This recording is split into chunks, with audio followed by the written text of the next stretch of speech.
So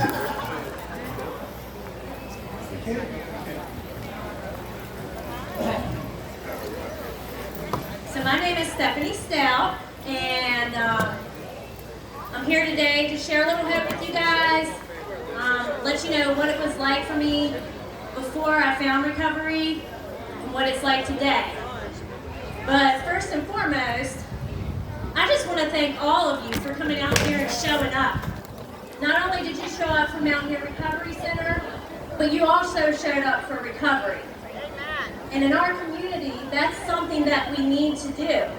We need to make our voices heard, and we need to let people know that we do recover. So I'm going to start out just a little bit of information about me, where I, grew up. I'm born and raised here in Martinsburg, West Virginia. I never had a stable environment to grow up in. As a child, I can remember moving from house to house, whether it was parents, grandparents, foster care, with a bag of clothes. And that was my life. I lived all my life with a bag of clothes. And that happened until I was up in my teenage years. And, some things happened to me as a child that shouldn't happen to children. And when I came forward about that, nobody believed me. Even my mother, she just didn't believe me. My dad's side of the family, we didn't talk about that. So I was never able to heal from that. I've strived to be good in school. I strive to get, straight A's, be involved in basketball, to, do all these things because I wanted to hear somebody tell me they were proud of me. I wanted that validation, and I was always seeking it, and I just never got it. As I grew older, of course, and, became an adult where I could do whatever I wanted, whenever I wanted, I started dabbling with different substances. It really doesn't matter what the substance was. All you need to know is that the substance took me to where I lost everything. Whether it was marijuana, alcohol, cocaine, ecstasy, heroin, all of it. It took me to where I no longer had a power of choice. I couldn't stop. Along this road, I was able to manage to have 3 children without using. I didn't actually start using until after I had them. And I managed to keep them with the help of their grandparents, kind of taking care of them for me when I was out there rolling in the streets. So I did that for years. I didn't think I had a problem. I had a house, I had a car. The grandparents would watch the kids whenever I wanted. So I didn't really see anything wrong with the path that I was headed down. But eventually it got to the point where I could no longer maintain the cost of my addiction.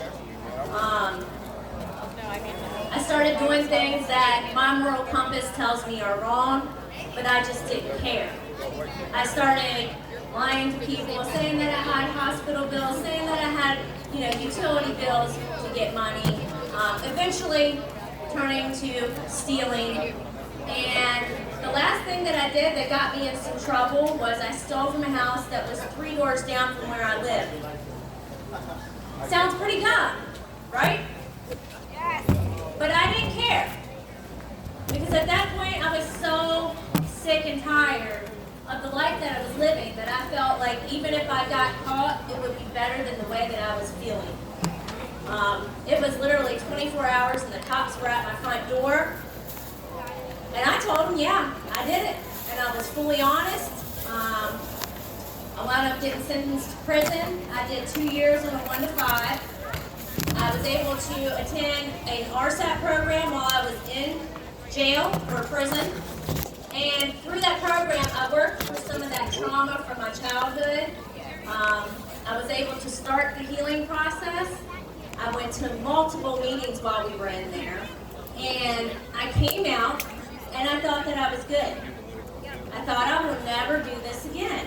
I don't want to leave my children. I left them for 2 years.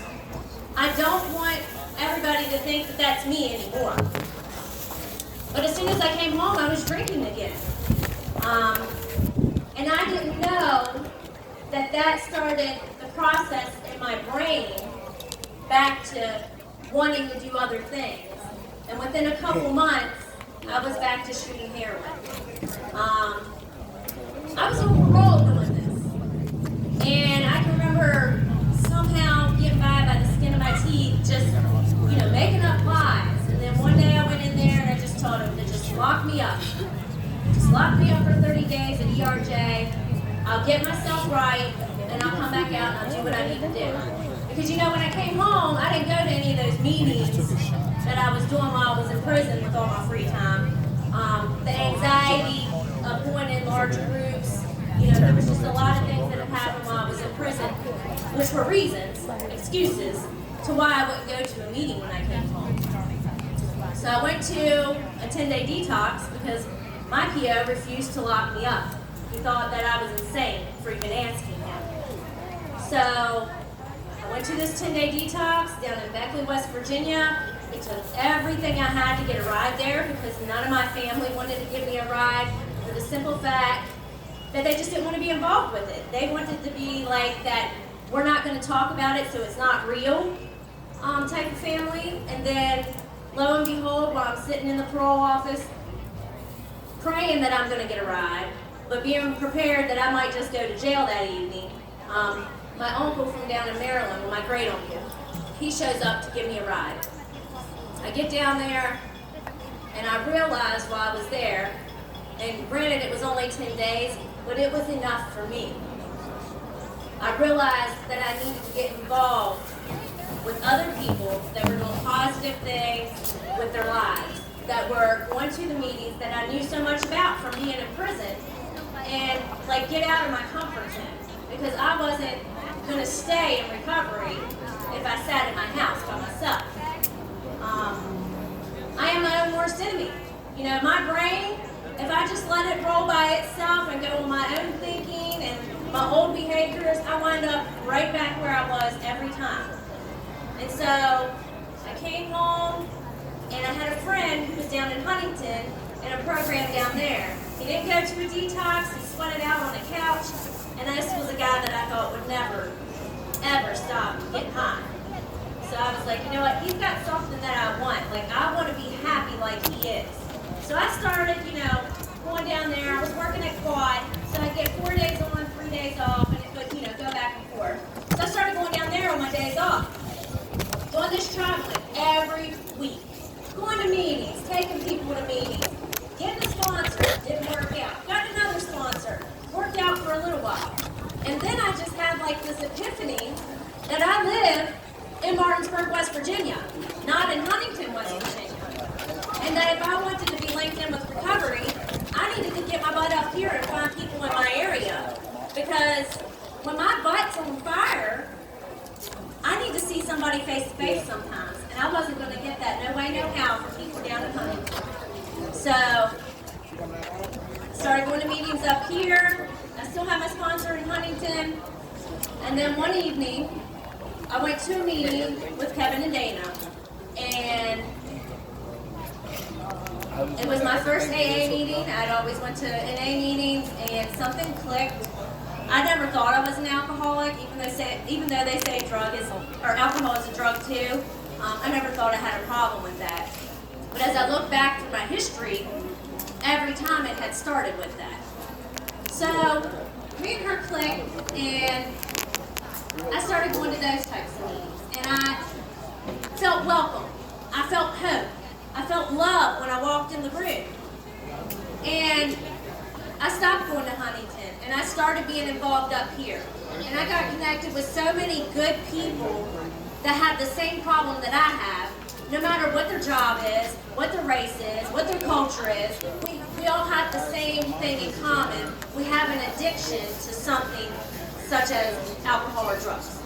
And I don't know where Kevin's at. I know he's wandering around here. But I can remember somebody telling me about there's going to be this recovery resource center up there. You should really get linked in with this guy. And that was, kind of what initiated me going on that ride to that meeting with them. And through that relationship, I was able to start a position at the Recovery Resource Center as a peer recovery coach, one of the first for our area. And I was able to grow in that position to other levels of, coordinators and supervisors. And I worked there for over 4 years. And in that 4 years, I was taught how to lead others, because we're all leading in some way, shape, or form. The words that I can say to other people may touch them, and I may not know anything about it, and that's okay.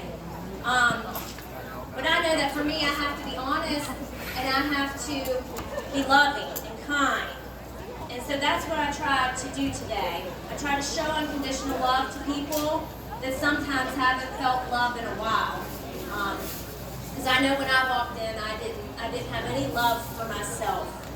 I didn't really even know what love looked like, because I had tried to fill voids with people, places, and things. That's why I was using the drugs, because it was my solution to not feeling love. So I gained that while being in recovery. And today, I'm just a small piece of this world. I used to think like I was the CEO of the universe. Everything was about me. And it's not like that today. Today it's how can I help somebody else? How can I be there for that person that's still suffering? How can I help the person that's struggling? And every time I share my story, it's never the same. It's still the same pieces, but it's never the same. And I know that today for me, the past couple of days has been hard for me. But I haven't had to do it alone.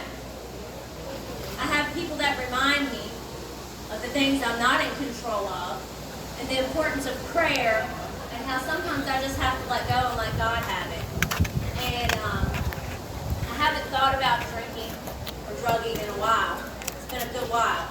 But when I do, I know that I can call on those same people, and they'll help me get through it without having to pick up. And that's something that I've never had. I know that I hear those, I'm proud of you, Stephanie. And I used to have a lot of anger for my parents in the crappy way that I thought I grew up. But today I know that they were doing the best that they could at the time. And I don't have to hold that anger anymore. I've accepted it for what it's worth. Because I don't know what was going on in their lives. I don't know, if they were using drugs and alcohol as well. I don't know. I was a child. But I'm just grateful to be here, because my life is good. And I get to share that. I get to share that we recover. We can recover loudly. People can get their children back. Lives can be rebuilt. We can be forgiven. And that all comes from people coming together like this. This is how it happens. This is the magic. Today I work for a facility that, I don't know, I'm still mind blown about it. I work for a treatment facility helping people. And I'm just overwhelmed with the joy that I get to see from watching other people recover. That's the magic for me. To watch somebody get all those things back. To watch the glow come back to their face. And the happiness. And just the joy, the peace, the serenity. All those things happen. And it's not to say life doesn't show up. It does. But today, I have a better way of handling it. And I'm grateful for that. Thank you all for being here.